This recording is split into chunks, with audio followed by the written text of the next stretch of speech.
नमस्कार. पाऊलखुणा सन 1978. 40 वर्षांपूर्वीची गोष्ट. चिपळूण माझा आजोळ. मे महिन्याच्या सुट्टीत दरवर्षी जायचो आजोळी. तिथूनच मग मामाचं गाव गोंधळ. आडगाव होतं ते तेव्हा. दिवसातून एक एसटी. मी होतो 13-14 वर्षांचा.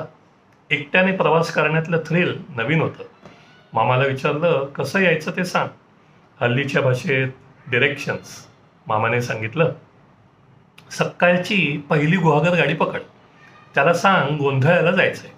एका मोठ्या वडाच्या झाडाशी उतरवेल तो तुला. उतरून नाकासमोर सरळ चाल. मग एक ओढा लागेल छोटासा. गुडघ्याच्या वर पाणी नसतं उन्हाळ्यात. कुठूनही ओलांडून ये. मग एक आमराई लागेल डाव्या हाताला. तिला डावीकडे टाकून सरळ फरलांगभर ये. उजव्या हाताला एक भलं थोरलं बकुळीचं झाड दिसेल.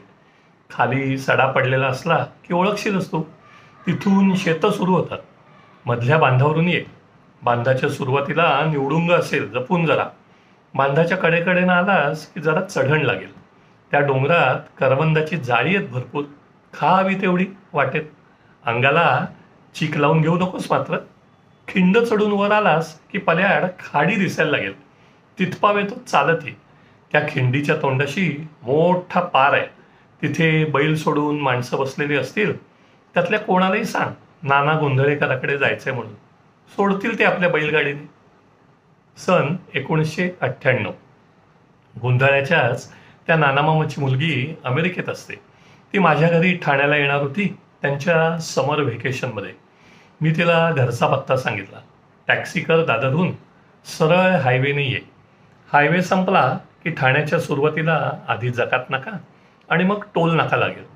डावीकडे इटर्निटी मॉल लागला की तिथे सर्व्हिस रोड लागे. सरळ पुढे आलीस की उजवीकडे मॅकडोनाल्ड दिसेल.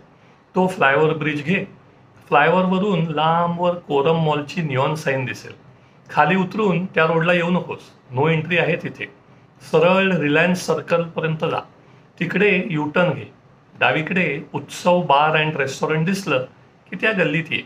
तिथे नाही कळलं तर विचार कोणालाही की पनामा फॅक्टरी कुठे ते. त्याच्या बाजूचंच गेट.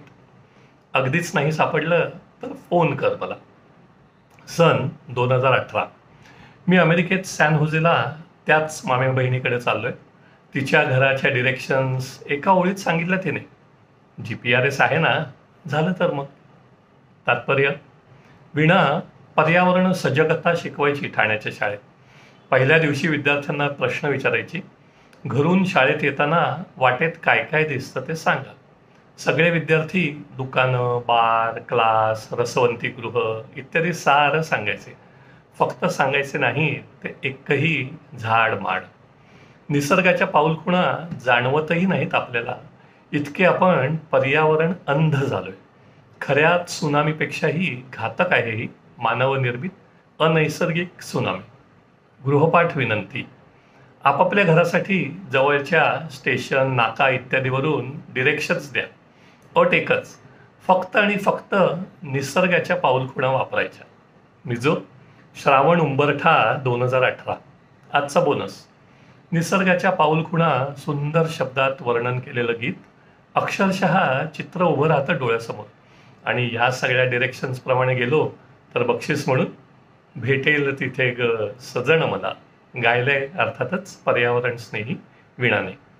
नमस्कार.